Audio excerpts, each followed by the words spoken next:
Bom dia, irmãos. Que a graça e a paz do nosso Senhor Jesus Cristo esteja com todos. Amém. Louvado seja o nosso Deus.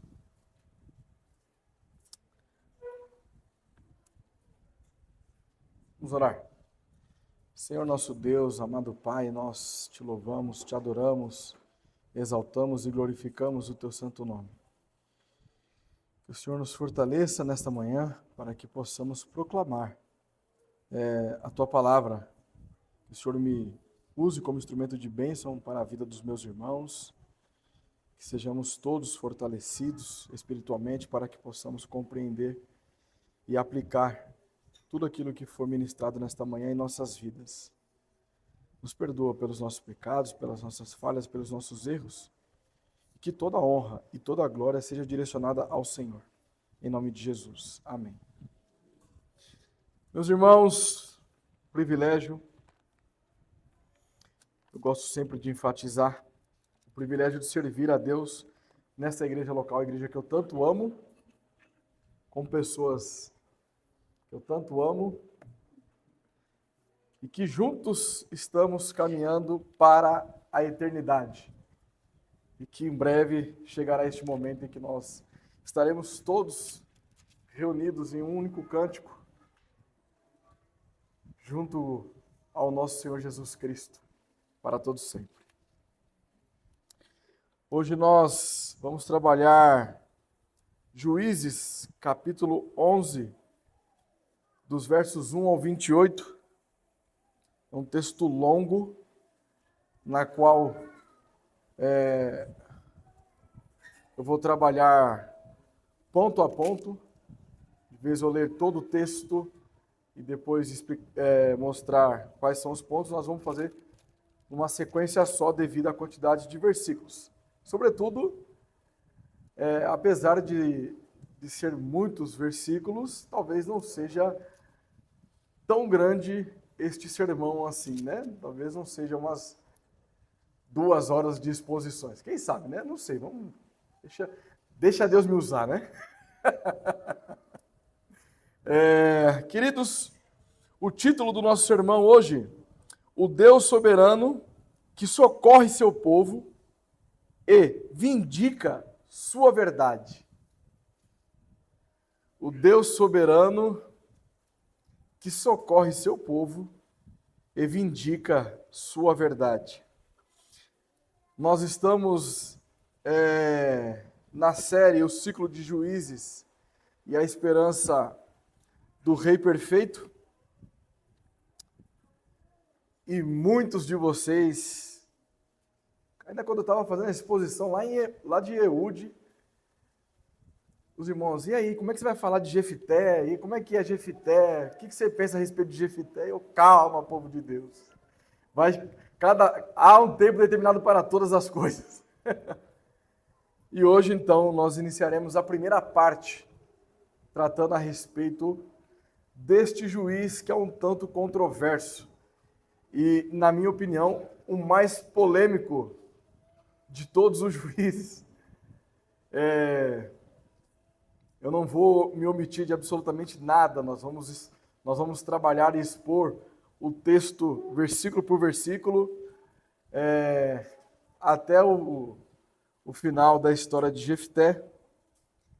E depois eu trarei sim um veredito sobre a minha opinião a respeito de Jefté. Ok? Claro que não será tudo hoje, né? Hoje é só a primeira parte, para que nós possamos já nos ambientar com essa história deste juiz controverso. Ok, meus irmãos? Nós já começamos declarando com o Salmo 93 que o Senhor reina, Ele governa sobre todas as coisas. Porque Ele é soberano, por isso que Ele governa todas as coisas. Porém, quando olhamos para as nossas vidas, nem sempre parece assim.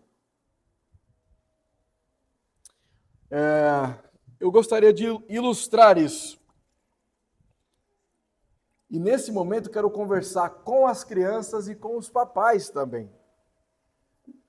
Alguns irmãos costumam dizer que quando nós trazemos ilustrações que conversam com as crianças, isso ajuda também os pais a entenderem melhor o sermão.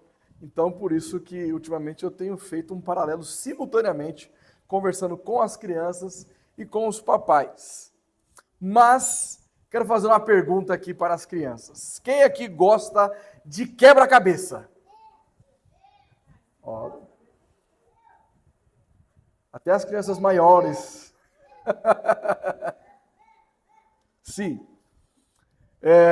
Então imagine nós montando um quebra-cabeça bem grande. E aí então, a criançada olha lá para todas aquelas peças espalhadas. Algumas parecem até não encaixar bem. Outras estão viradas ao contrário. E algumas até parecem erradas. Aí você pega e fala assim, olha, acho que essa peça não é desse quebra-cabeça não, porque não encaixa em lugar nenhum. E aí então, você pequenino, pequenina, isso aqui não tem sentido, papai. Não vai dar certo. Essa peça não encaixa no quebra-cabeça. E agora? Mas o papai olha e diz, calma, meu pequeno, minha pequena. Eu sei qual é a imagem final. Então, certamente, essa peça faz parte do quebra-cabeça. Então, pensemos o seguinte. O que as crianças, na tentativa de montar este grande quebra-cabeça, elas vê ali confusão, o pai vê um propósito. Você não está entendendo porque você ainda não conseguiu observar a imagem toda, mas eu já sei qual é a imagem. Então, cada peça desse quebra-cabeça faz parte de um grande desenho que nós estamos montando. Então, essa peça que você acredita que está errada, Catarina, Papai Lucas vai dizer o seguinte, não, isso aí tem um propósito. Tem que encaixar direitinho, mas no seu devido lugar. E assim, somos nós. E assim é Deus. Quando olhamos para a história de Israel em Juízes, que nós temos observado constantemente, pecado repetido, por isso que é um ciclo, decisões erradas, sofrimento, pessoas improváveis, tudo parece fora do controle. Você tem pecado se repetindo, você tem pessoas tomando decisões erradas, você tem sofrimento constantemente e líderes improváveis sendo levantados. Isso parece que não vai dar certo. E, se formos bem honestos, nossa própria vida muitas vezes parece assim. Nos demonstramos com certa infidelidade ao Senhor. Estamos aqui todos unidos como igreja. És o rei que vem. Chega amanhã a primeira tempestade. Por que você se esqueceu de mim, Senhor? Não é possível que eu estou passando isso. Porque é justamente comigo. Ingratidão. Somos ingratos. Às vezes acordamos, nem agradecemos a Deus. Não agradecemos pelo que vamos comer. Não agradecemos pelo dia. alguns irmãos também têm nos procurado para falar da experiência que tem vivido ao trabalhar o livro de Juízes, encontrando alguns ídolos. Então, muitas vezes, somos idólatras. E dentro da idolatria encontramos um ídolo chamado soberba. Muitas vezes somos soberbos.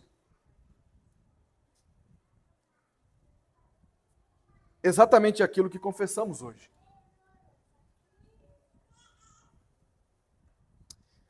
Mas aqui está a verdade gloriosa do Evangelho. Queridos, pequeninos e pequeninas, Deus não vê peças soltas.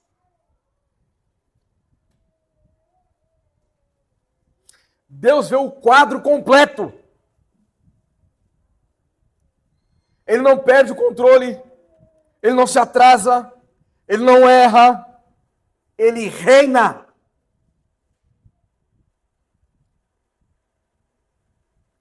Neste capítulo, que vamos trabalhar a partir de agora,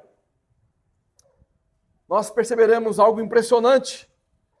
Deus pegando uma peça que ninguém escolheria para libertar o seu povo. Um homem rejeitado, desprezado, cercado de más influências. E Deus usa esse homem para socorrer o seu povo. E vindicar a sua verdade.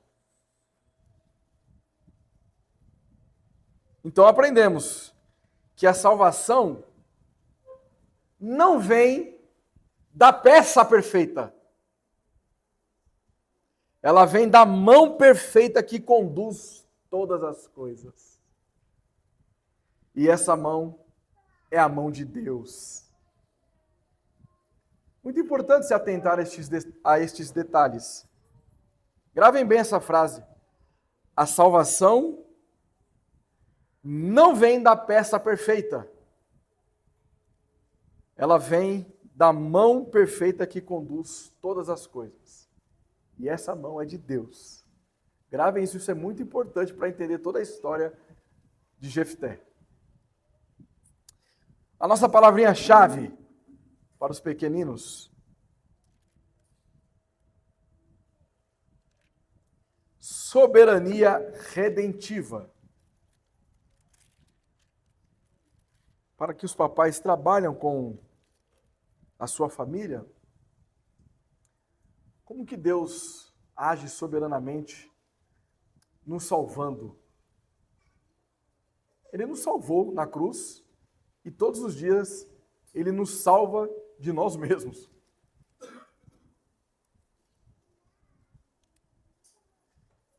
Para que possamos entender a história de Jefté, teremos aqui muitas aplicações, muitas citações de autores reformados, porque teremos aqui uma perspectiva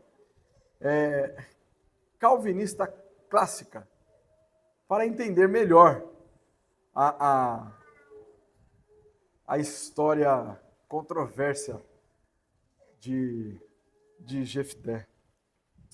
Nossa afirmação teológica: Deus, como causa primária de todas as coisas, governa soberanamente a história e ordena todas as causas secundárias, inclusive homens improváveis e moralmente falhos, para socorrer seu povo e vindicar sua verdade, cumprindo seus decretos eternos e apontando para Cristo, o perfeito libertador.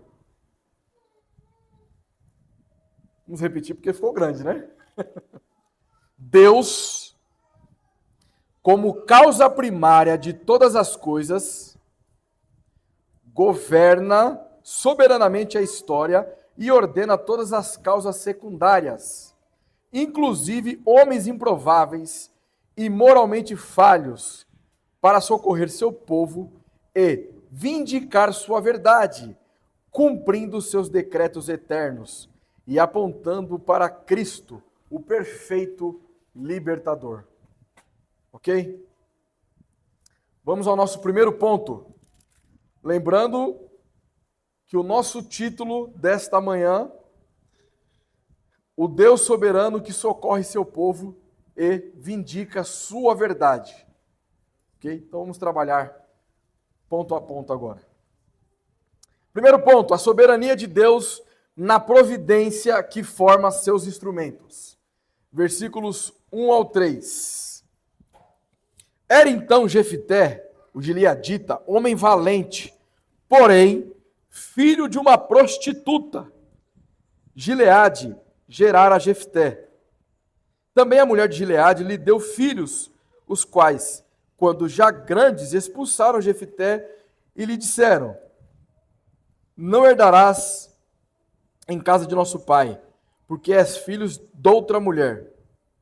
Então Jefté fugiu da presença de seus irmãos e habitou na terra de Tobi. E homens levianos se ajuntaram com ele e com ele saíam. Até aqui. A soberania de Deus na providência que forma seus instrumentos. Porque Deus não apenas usa instrumentos, Ele os forma soberanamente. E Deus soberanamente ordena origens marcadas pelo pecado humano. Vamos pensar um pouquinho aqui em Gideão. O texto diz que ele era um homem valente. Em algumas traduções pode aparecer o guerreiro valente. Essa expressão é a mesma utilizada para se referir a Gideão, lá em Juízes 6, versículo 12. Quando nós trabalhamos a história de Gideão, nós vamos lembrar que ele era chamado de homem valente, certo? Essa expressão ela pode se referir não apenas a um termo militar, mas alguém de boa reputação ou que desfruta de um certo destaque na comunidade que se encontra. Então, é aquela pessoa que passa confiança.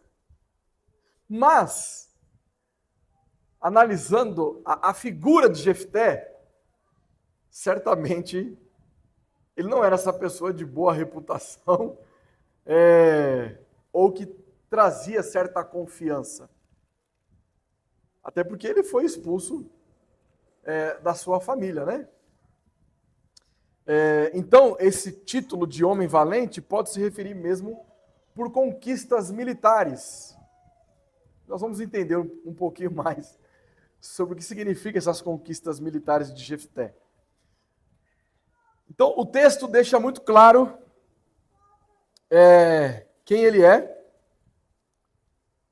Ele vem da cidade de Gileade, um homem valente, porém, filho de uma prostituta. Ele, então, não era um líder que inspirava pelo seu passado, ou pela sua trajetória, ou pelos seus valores morais. Essa figura não representava Jefté, um homem com uma boa trajetória, de bons valores, que tinha um passado invejável. Não. Até porque, quando nós trazemos para os nossos dias atuais, qual a cosmovisão de alguém bem-sucedido segundo o mundo? Aquela pessoa que estudou, se formou, não tem nenhuma restrição jurídica, não tem antecedentes criminais. Então, essa é uma pessoa bem-sucedida de acordo com os padrões do mundo. E até mesmo nos nossos dias, Jefté não seria uma pessoa bem-sucedida, até porque ele era filho de uma prostituta. E isso não pegou Deus de surpresa. Quando ele será levantado como o juiz de Israel, Deus conhece todas as coisas, inclusive a história de Jefté. E João Calvino, ele dizia o seguinte: nada acontece senão pelo conselho secreto de Deus. Deus sabe de todas as coisas.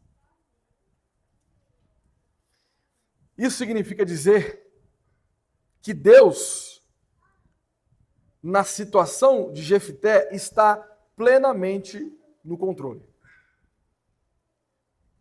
E ainda assim, ele não é o autor do pecado, mas governa todas as coisas. E como diz o nosso pastor Leonardo Honda, em referência a um teólogo, o nosso campeão de teologia sistemática, Herman Bavinck, ele afirma o seguinte: Deus, em sua providência, usa até o mal e o pecado como meios para a realização de seus propósitos, sem jamais ser o autor do pecado. Então é Deus a causa primária movendo a causa segunda, de acordo com a sua própria natureza. Então, quando Jefté tem esse contexto de vida e será levantado como juiz de Israel, não é que alguma coisa fugiu do controle de Deus, pelo contrário, é Deus no controle providencial de todas as coisas, e nós vamos entender como isso foi providencial para Jefté. A origem de Jefté está sob o decreto de Deus. Deus, soberanamente, utiliza a rejeição como meio formativo. Notem, Jefté é expulso pelos seus irmãos. O texto não diz que ele saiu por sua livre e espontânea vontade. Disseram para ele: não herdarás em casa de nosso pai, porque és filho de outra mulher. Então Jefté fugiu. Ele fugiu. E por que ele foge? Porque ele se sentiu ameaçado. Ele não iria fugir se ele não se sentisse ameaçado pelos irmãos. Se simplesmente eles quisessem a herança do pai, você pode morar aqui, mas você não vai ter direito a nada, hein? É você lá e nós cá. Não. Jefté, ele tem uma compreensão de que ele está em perigo, estando ele junto à sua família paterna. Meus irmãos, vão sempre prestando atenção aos detalhes que eu estou trazendo, porque cada detalhe é minucioso para compreender a história de Jefté. Por exemplo, a expulsão de Jefté, ela não foi motivada por um ato de vergonha ou humilhação causada por ele mesmo em relação à sua família. Na verdade, quem trouxe vergonha para a família foi seu pai quando comete um adultério com uma prostituta.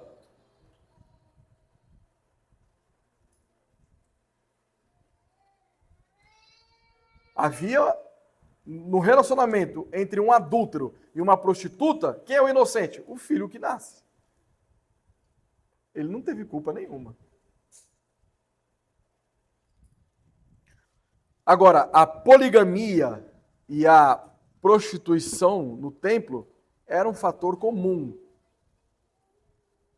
Que membros da mesma família tivessem mães diferentes. Então, o contexto que eles estão aqui é um contexto de idolatria. Então, havia prostitutas nos templos. E aqui o pai de Jefté, um israelita, que por finalidade tinha que glorificar a Deus e se alegrar nele para sempre, que esse é o fim principal de todo homem. principalmente do povo de Deus.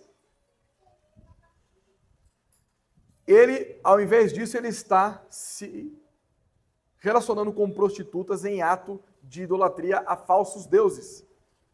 Então a rebelião do pai de Jefté contra Deus promove o adultério que traz a existência de Jefté. E agora ele é punido e responsabilizado pelos seus irmãos.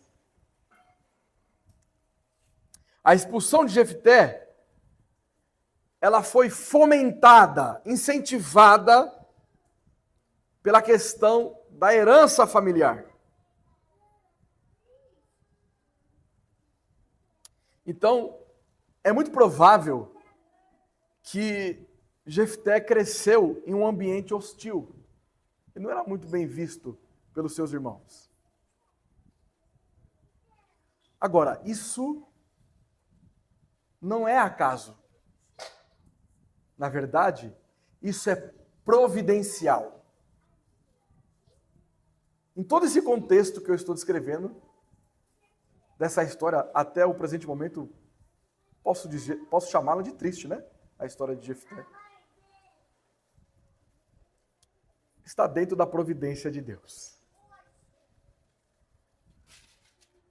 Outro teólogo que nós gostamos muito, chamado Francis Turretin, ou Turretin, em francês, diz o seguinte: a providência de Deus não apenas permite os eventos, mas os dirige para um fim determinado. O que isso significa? Às vezes, você pode não estar compreendendo exatamente o que está acontecendo na sua vida, por que você está sofrendo, por que você está chorando, por que você está cansado, por que você está passando por isso, e tudo isso encontra-se dentro do decreto de providência de Deus. Deus está movendo você a um caminho que Ele pretende chegar com você lá na frente, que você agora não enxerga. Deus está formando quem você será amanhã. Deus está te fortalecendo. Você passa por dificuldades, por ansiedades, por crises, porque Deus está providenciando isso na sua vida para fortalecer você. Você que é um eleito de Deus. Porque quando isso ocorre com os ímpios, por exemplo, isso também faz parte da providência de Deus, agindo com um juízo temporário sobre o ímpio. E que no final dos tempos haverá, então, o juízo eterno contra eles. O que Deus está fazendo é formando o seu instrumento. Tudo que está acontecendo com Jefté é uma preparação para o que viria para ele. Como que nós entendemos isso? Eu tenho um outro exemplo para os irmãos. Vamos lá em Gênesis. Vamos lembrar um pouquinho da história de José. José do Egito. José era muito amado por Jacó, seu pai.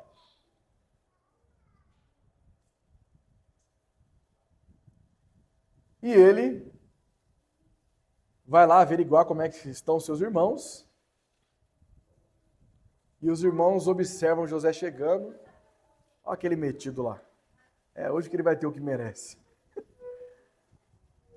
E o que os irmãos fazem? Jogam José dentro de uma cisterna. E depois o vende como um escravo aos ismaelitas, que depois vende ele o Potifar, lá do Egito, depois vai para a cadeia de José.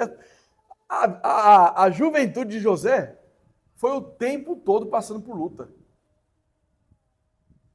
2 vezes ele foi vendido como escravo. Depois ele foi preso injustamente. Na hora da vitória, um servo do faraó esqueceu dele. Aí só depois, lá na frente, que vai lembrar dele. E aí então ele se torna governador do Egito. E aí, quando os irmãos de José numa crise de fome em todo o mundo, chegam até o Egito para buscar alimentos, e depois que eles se deparam com quem que eles estão falando, rapaz, agora lascou tudo. José vai se castigar de nós. E o que José diz? Olha, o mal que vocês fizeram para mim, Deus transformou em bem. Ou seja, vocês foram instrumentos de Deus para fazer tudo o que aconteceu comigo para que eu pudesse ser forte. E agora eu vou salvar vocês e toda a nossa família. Quanto eu já chorei lendo essa história. Deus, então, soberanamente governa até ambientes moralmente corrompidos. Porque agora Jefté, depois que ele foge do seu lar, ele vai morar com quem? Com os levianos. Ele não saiu de casa, ele fugiu. E o texto, quando diz que então Jefté fugiu da presença de seus irmãos e habitou na terra de Tobi, e homens levianos se ajuntaram com ele e com ele saíam. Essa expressão aqui, levianos, significa que agora Jefté fazia parte de um clã ou de uma organização criminosa. Agora ele era do primeiro comando lá de Israel. O povo que estava em rebelião contra Deus agora tem o chefão do crime, Jefté. Era isso que ele era. Está lá com os levianos, com as pessoas moralmente perversas. E ali, como agora ele faz parte do crime organizado, ele vira do mal, meu irmão.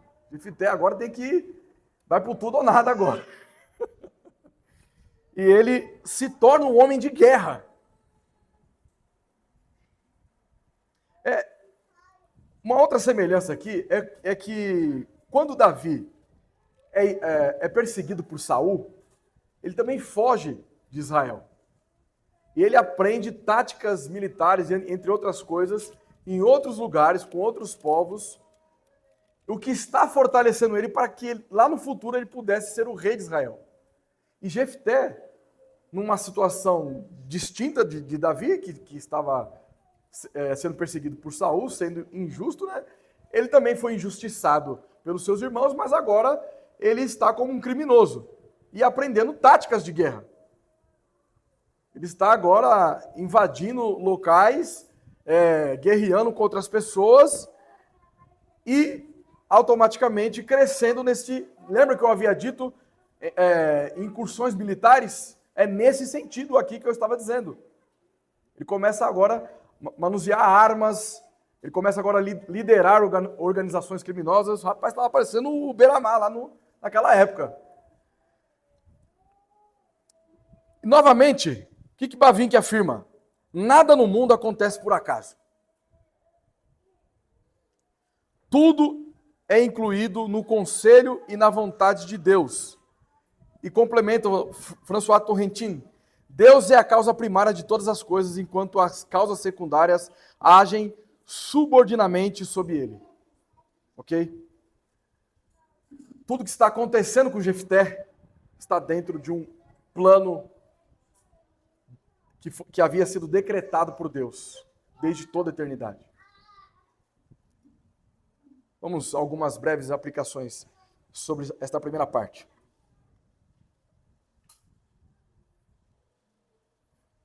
Primeiro, queridos, tenhamos consciência de que Deus governa a origem de cada indivíduo que existe. Ele está no controle de tudo, desde a sua existência. Deus governa a rejeição. Às vezes você está sendo rejeitado pelos seus familiares, porque agora você é adepto de uma cosmovisão teológica distinta da que seus pais são. E por ignorância, eles acreditam que você agora está afastado de Deus. E você se sente tão rejeitado pela sua própria família. Mas tudo que você está passando está no controle exaustivo e soberano de Deus.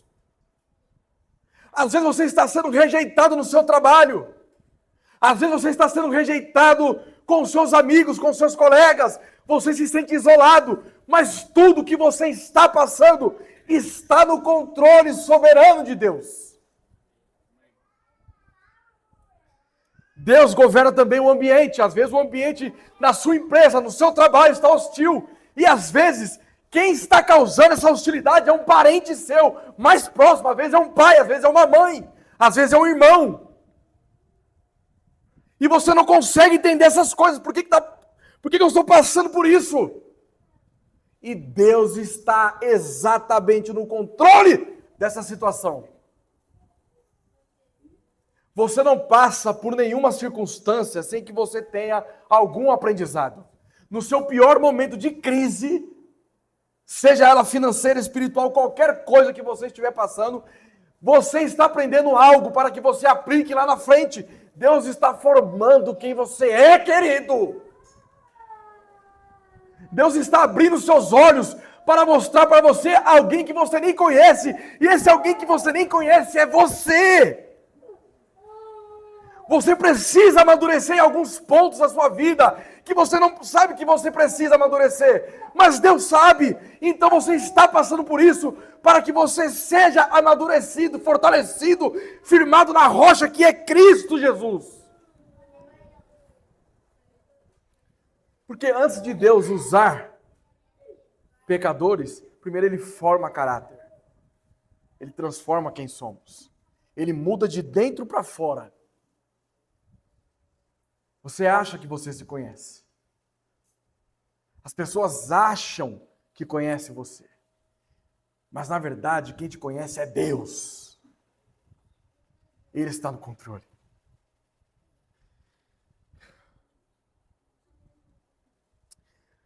Agora, vamos pensar algo bem simples.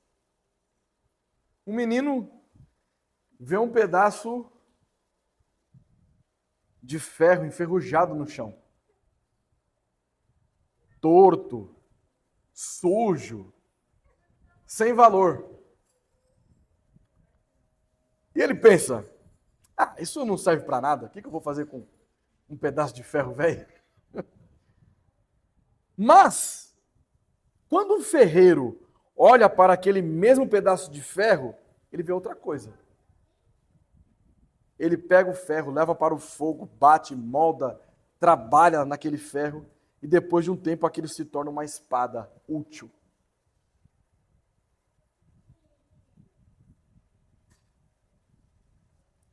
Veja, o menino vê lixo, o ferreiro vê propósito. Assim é Deus. Até agora, nós estamos observando que Deus estava forjando Jefté. Os irmãos olhavam para Jefté e via um filho de uma prostituta.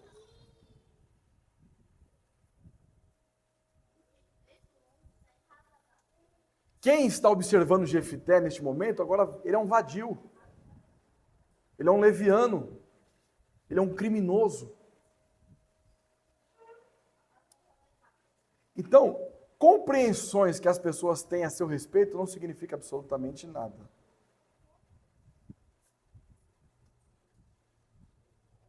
Tanto para o bem quanto para o mal. Às vezes você pode acreditar que uma pessoa é sua amiga ou que é um crente, quando você percebe essa pessoa nunca nasceu de novo.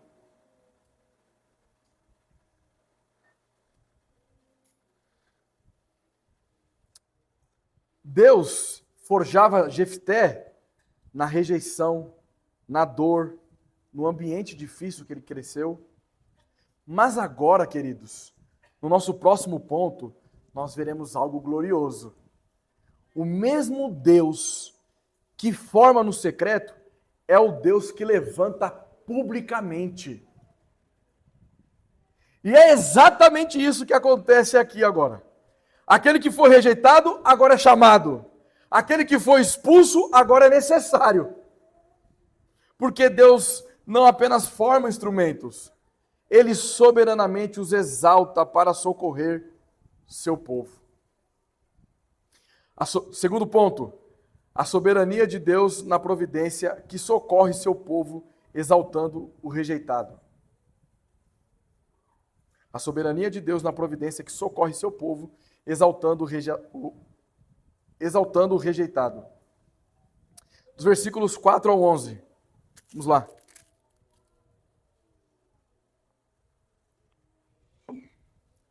Passado algum tempo, pelejaram os filhos de Amon contra Israel. Quando pelejavam, foram os anciãos de Gileade buscar Jefté da terra de Tobi. E disseram a Jefté: vem e sê o nosso chefe, para que combatamos contra os filhos de Amon. Porém, Jefté disse aos anciãos de Gileade: porventura não me aborrecesses a mim e não me expulsaste da casa de meu pai? Ora. Então não foi apenas os irmãos de Jefté que estavam ali expulsando ele da cidade. Agora fica mais claro por que ele sentiu um ambiente hostil ali para ele, ele teve que fugir. Percebe que agora os anciãos, os líderes daquela cidade, também não queriam Jefté ali. Vamos lá. Responderam os anciãos de Gileade a Jefté: por isso mesmo, tornamos a ti. Vem, pois, conosco e combate contra os filhos de Amon, e ser o nosso chefe sobre todos os moradores de Gileade. Outro ponto aqui, queridos. Percebem que o seguinte: eles agora não enxergam mais Jefté como filho de uma prostituta, mas agora eles veem um guerreiro. Vê alguém que sabe lutar. Rapaz, não tem um soldado aqui em Israel para bater de frente com a mão. Vamos ter que chamar agora a contravenção. Vamos chamar Jefté. E aí, a proposta que os anciãos fazem: olha, você vai liderar os moradores de Gileade. Os líderes não. Aí agora no versículo 9, então Jefté perguntou aos anciãos de Gileade: se me tornardes a levar para combater contra os filhos de Amon, e o Senhor nos der a mim, então eu vos serei por cabeça? Estarei acima de vocês também? Aí é outra história, meu irmão. Se for só para eu poder voltar para lá, não vou não. Responderam os anciãos de Gileade a Jefté: o Senhor será testemunha entre nós e nos castigará se não fizermos segundo a tua palavra. Então Jefté foi com os anciãos de Gileade e o povo o pôs por cabeça e chefe sobre si. Note que eles nem esperaram Jefté vencer a batalha, não. Já colocaram ele lá. Deixa o homem aí, que agora o homem está no comando, hein? E Jefté proferiu com os anciãos de Gileade e proferiu todas as suas palavras perante o Senhor em Mispa. Vamos lá. A soberania de Deus na providência que socorre seu povo, exaltando o rejeitado. O que nós estamos observando aqui claramente? Deus socorre seu povo. Mais uma vez, o povo estava enrascado, enrolado. Os amonitas acabando com o povo de Israel. E quem é que Deus vai levantar? Jefté.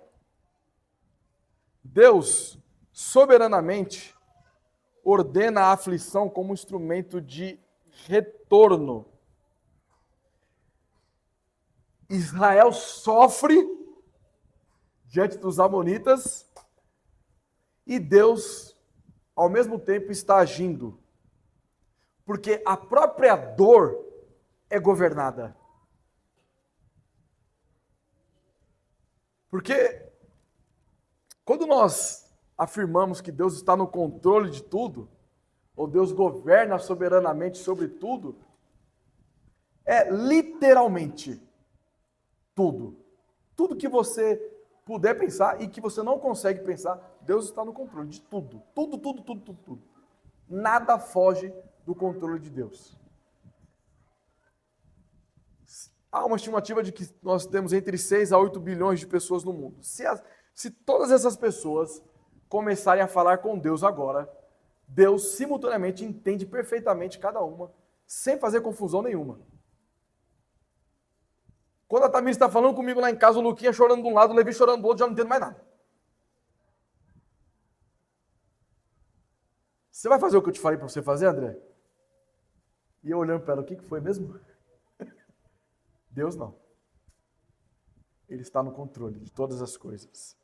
Deus, soberanamente, reverte rejeição em reconhecimento. Os mesmos que rejeitaram Jefté, agora estão indo pedir ajuda para ele. E o que isso significa? Que Deus governa corações. Deus governa a mentalidade das pessoas. Tudo que Jefté passou está sendo providenciado por Deus agora, levando o povo de Gileade para Jefté. É Deus soberanamente no controle dos corações daquela cidade, das pessoas que moravam naquela cidade. É Deus soberanamente no controle das decisões, das volições daquelas pessoas. E Deus soberanamente estabelece autoridade sobre quem ele escolhe. Jefté é feito líder. Agora, nós precisamos pensar que, diferente de outros juízes, o povo estava sofrendo, então eles se arrependiam, clamavam a Deus e Deus levantava um juiz libertador. Como aconteceu com Gideão, o anjo foi até ele.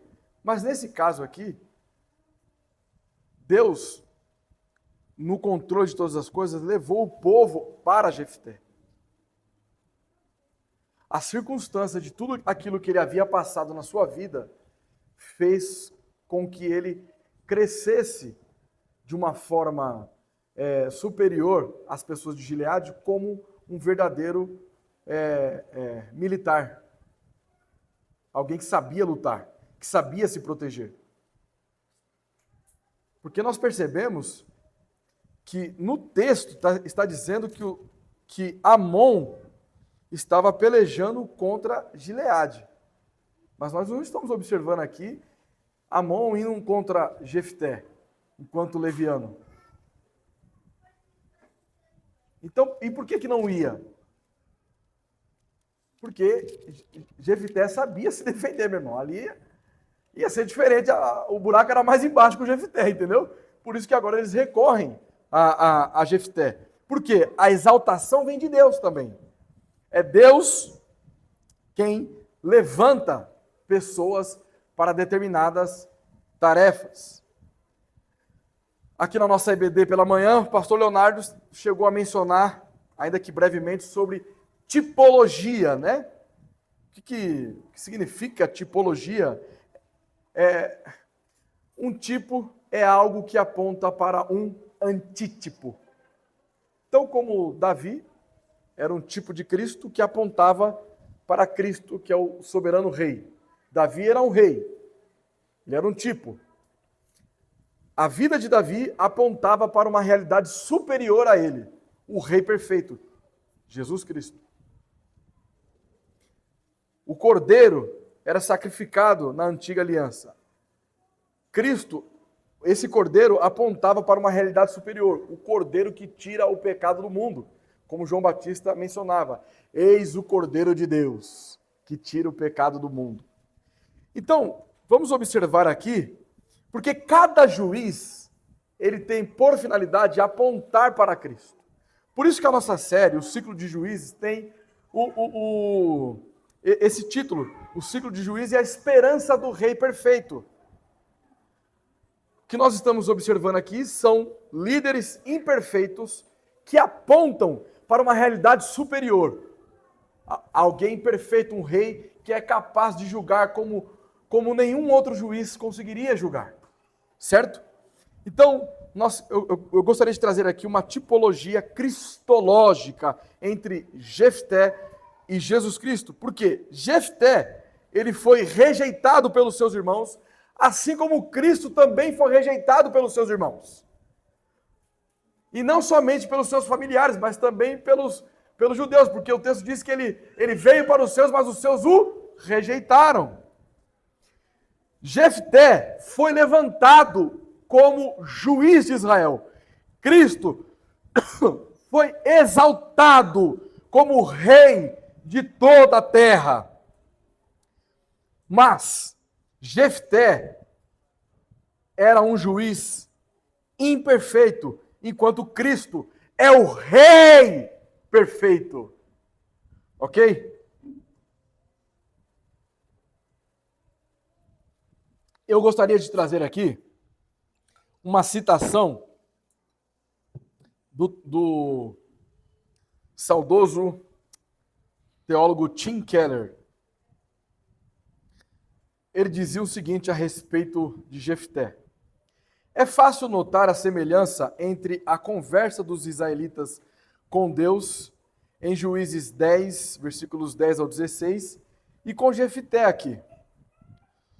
Os gileaditas pressupõem que Jefté irá ajudá-los. Jefté os obriga a pedir novamente com mais humildade e aceitando o fato de que o resgate vem acompanhado de governo. Foi exatamente essa conversa que Deus teve com Israel. Os israelitas têm de entender que o tratamento dispensado ao juiz escolhido pelo Senhor é, na verdade, o tratamento dispensado ao juiz escolhido pelo Senhor. É, na verdade, o tratamento que estão dando ao próprio Deus para o bem ou para o mal. Então, quando eles rejeitam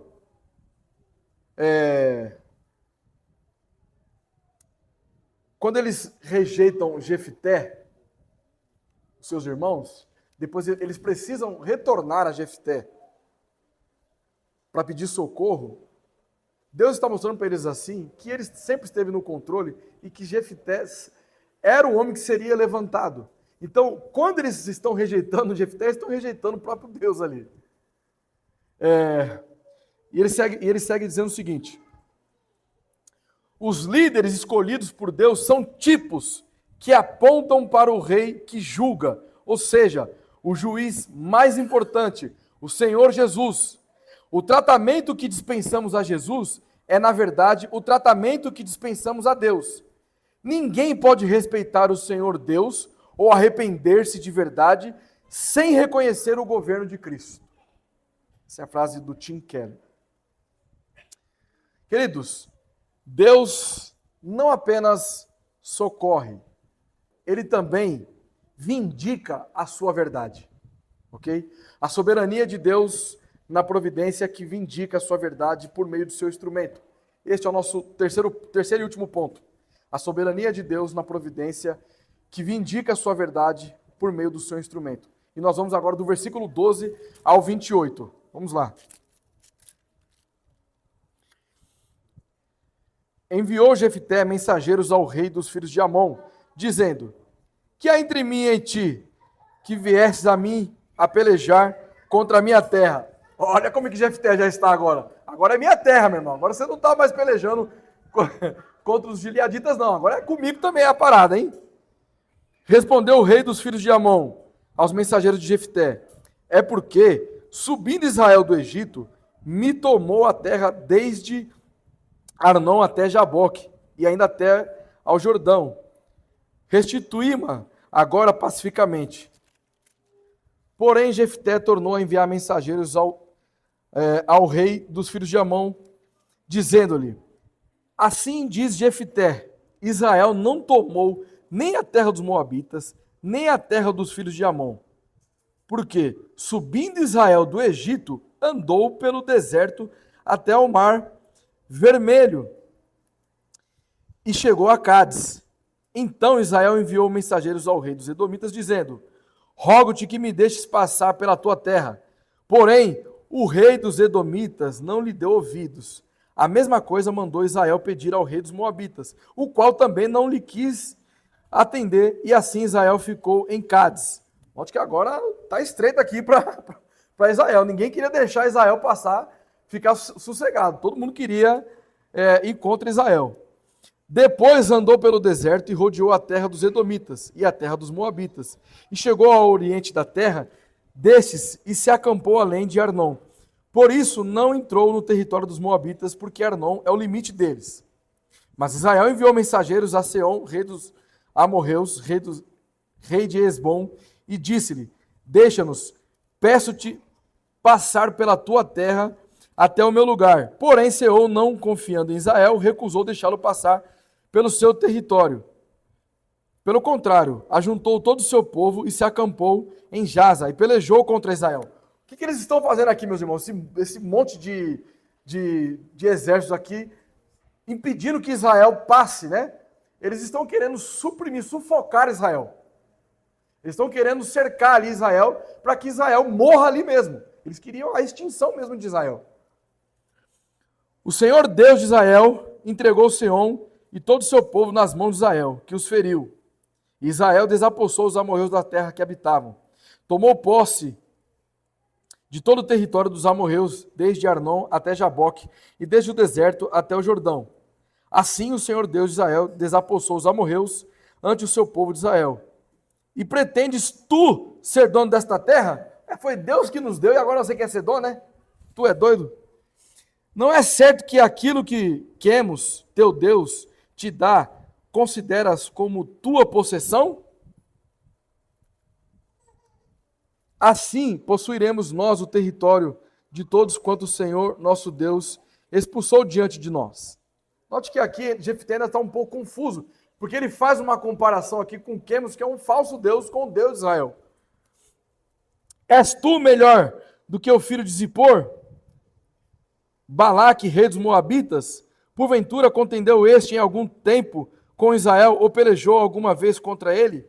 Enquanto Israel habitou 300 anos em Resbom e nas suas vilas, em Aroer e nas suas vilas, em todas as cidades que estão ao longe do Arnon, por que vós, amonitas, não recuperaste durante esse tempo? Não sou eu, portanto, quem pecou contra ti. Porém, tu fazes mal em pelejar contra mim. O Senhor, que é juiz, julgue hoje entre os filhos de Israel e os filhos de Amon. Porém, o rei dos filhos de Amon não deu ouvidos à mensagem que Jefté lhe enviara. A soberania de Deus na providência que vindica a sua verdade por meio do seu instrumento. Deus vindica a sua verdade. E como ele faz isso? Soberanamente ele governa a razão e a prudência. Então nós temos agora Jefté argumentando com lógica e história. Ele opta por uma diplomacia. Ele conversou primeiro com os anciãos de Gileade. Olha, você por cabeça de vocês, se for, beleza, nós fazemos um bem bolado aqui e nós vamos para cima de todo mundo depois. E agora, ele não quer guerra com todos esses reis aqui. Ele está primeiro no diálogo ali, ó, meu irmão, vamos resolver aqui, na camaradagem, todo mundo aqui, cada um vai para o seu canto. Foi Deus que nos concedeu, vamos ficar tranquilo. Ele está agindo com o quê? Com sabedoria. Porque até a sabedoria é governada por Deus. Deus soberanamente dirige o reconhecimento da sua obra. Porque Jefté afirma que Deus deu aquela terra a Israel. Nós vemos aqui, não, meu irmão, aí não. Você está dizendo que nós tomamos a terra de vocês? Quem nos deu foi Deus, rapaz. E ninguém vai tomar não, agora é nosso e já acabou. O que Jefté está dizendo? A verdade está sendo proclamada. Ele não está querendo ganhar no grito dos outros reis. Ele está dizendo a verdade, foi Deus que nos concedeu. O rei de toda a terra, o Deus soberano que nos concedeu. E por fim, Deus soberanamente orienta a busca pela justiça antes do juízo. Jefté tenta evitar a guerra. Por quê? Deus vindica antes de julgar. No nosso boletim informativo, na página no rodapé do nosso boletim, está o versículo 27b, que diz o seguinte: o Senhor, que é o juiz, julgue hoje, certo? Deus é quem vindica. Vamos dizer, meu irmão, vamos traduzir isso aqui lá para a cidade do Vitinho, lá em São Mateus. O que Jefté está dizendo em outras palavras aqui, no versículo 27? Veja só, vamos ler novamente aqui. Não sou eu, portanto, quem pecou contra ti. Não foi eu, meu irmão, foi Deus que concedeu, tá? Porém, tu fazes mal em pelejar contra mim. Ele está avisando aqui, ó, meu irmão, se você vier, o Senhor, que é juiz, julgue hoje entre os filhos de Israel e os filhos de Amon.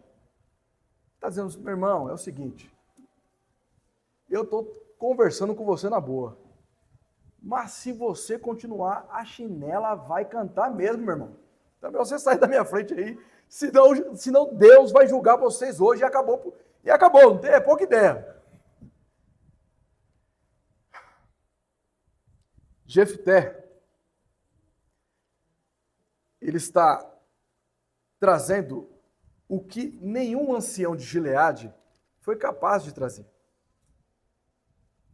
Ele argumenta, primeiro, com fatos históricos e lógicos. Segundo, ele anuncia a verdade trazendo argumentos teológicos, mostrando que não é, ele não está dizendo de si mesmo, mas foi aquilo que Deus realizou. É compatível com o que a Escritura diz. Tudo que Jefté está dizendo, nós vamos encontrar lá em Números. Cada cidade que Deus concedeu ao povo de Israel. E agora, aquilo que Deus concedeu ao povo de Israel, ninguém pode tomar. Se Deus não entregar, ninguém vai tomar o que Deus concedeu a nós.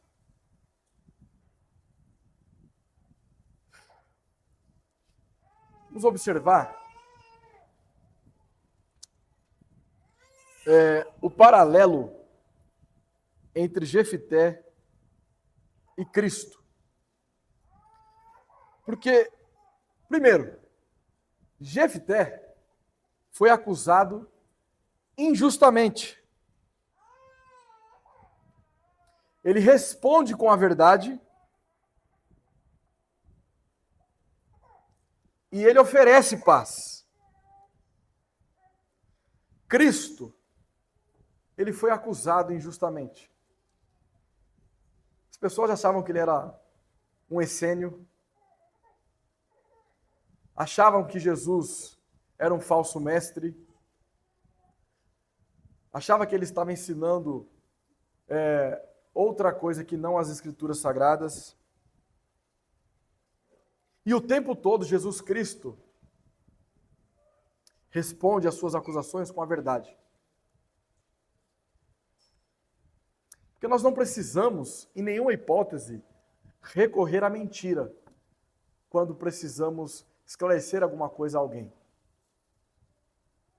A verdade, por mais que ela doa, ela sempre será a melhor opção. Você pode não gostar do que eu vou te dizer, mas é a verdade. E Cristo, mais do que Jefté, que tentou ali uma reconciliação de paz, Cristo verdadeiramente concedeu paz ao seu povo. Todos nós estávamos em rebelião contra Deus, mortos em nossos delitos e pecado, quando Ele verdadeiramente nos deu vida e nos deu vida com abundância. Por isso Cristo é o cumprimento perfeito. Ele é o Rei perfeito de toda a terra.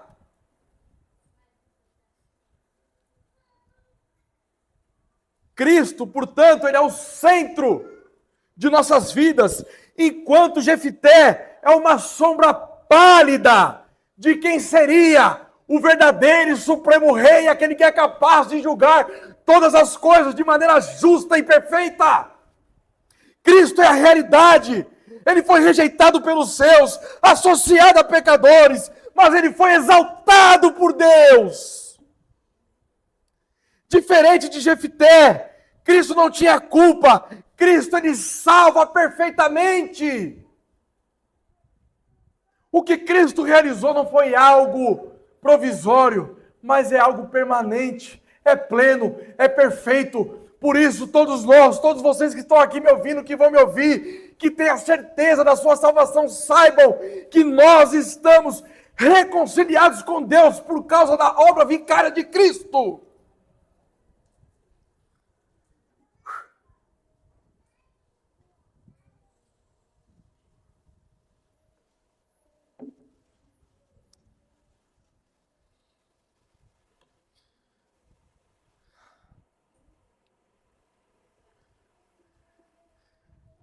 Jefté foi rejeitado pelos seus irmãos, associado com os ladrões, contra os piratas. E ainda assim ele foi levantado como juiz de Israel. Cristo foi rejeitado pelos seus, associado aos pecadores. Ele foi crucificado com pecadores e exaltado por Deus, para de uma vez por todas reinar soberanamente sobre tudo e sobre todos. Justiça e juízo é a base do seu trono. Aplicações finais. Diante disso, algumas lições precisam ser claras para nós. Como que Deus levanta um homem nas condições que Jefté se encontrava? Primeiro, que nossa infidelidade não anula o socorro de Deus. Se nós fôssemos observar o tanto de vezes em que nós fomos infiéis a Deus, e se nós fôssemos colocar um padrão de que Deus não poderia nos socorrer diante da infidelidade, nenhum de nós éramos salvos.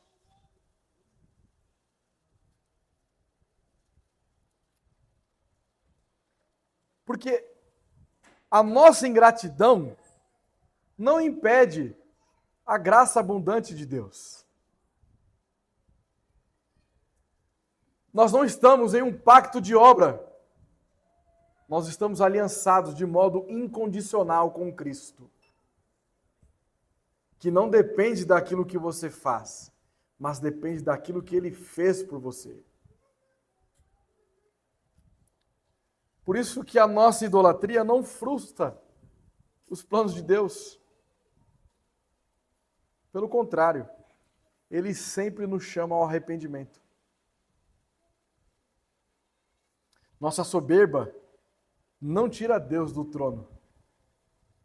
Você pode ser orgulhoso, pode ser soberbo, o que for. Deus sempre governará e reinará em todo o tempo. Por isso que o Salmo 93 permanece verdadeiro. O Senhor reina. Ele reina sobre nós. Queridos, Deus utiliza, Ele move as causas segundas de acordo com a sua natureza. Toda situação contrária e adversa que enfrentamos é Deus nos forjando, formando um novo caráter, levantando a nossa autoestima e nos usando para proclamar o teu santo evangelho. Ele socorre seu povo e Ele vindica a sua verdade. Mas tudo isso aponta para algo maior, Cristo, o libertador perfeito. Então, nós fomos chamados por Cristo, aquele que foi rejeitado, mas que foi exaltado, e nos salvou da escravidão do pecado.